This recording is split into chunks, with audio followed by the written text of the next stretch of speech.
morning everyone. Today I thought I'd show you how to do French knots. There's lots of people that have trouble with French knots. Other people just love them. Now, there's a number of tricks.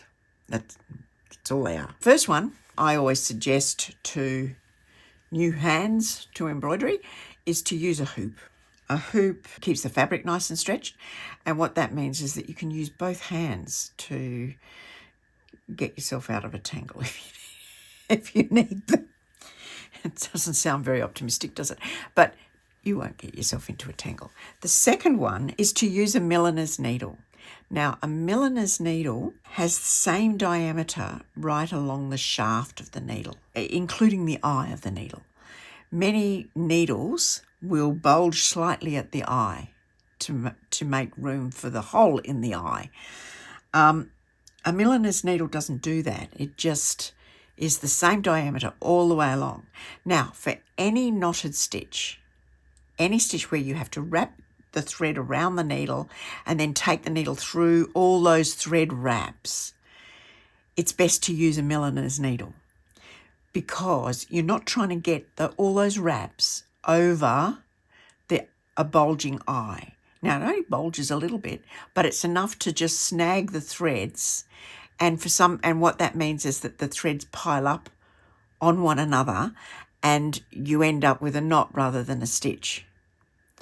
So that's one tip that I have to give you. Now, to actually make the stitch, I hold the thread with my thumb and I loop it around like so. And I loop twice.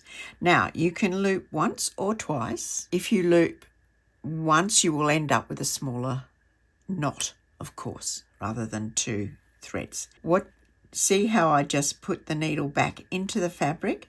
Make sure the needle is a little distance away from where you took your thread out. Many people try and put it back right next where the thread came out, and when they pull the needle through, the thing pops to the back.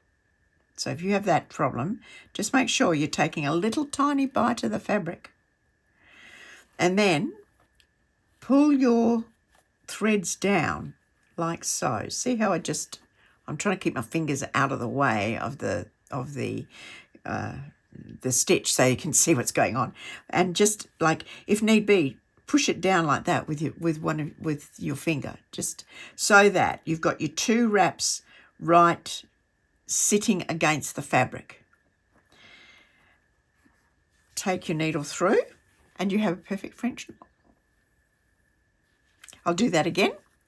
So bring your needle out, wrap twice around the needle, insert a little way away, sort of the width of the knot. Take it through and you have a French knot. I hope that was useful to you. If you find what I do useful, please like and subscribe. It really helps me. Thank you.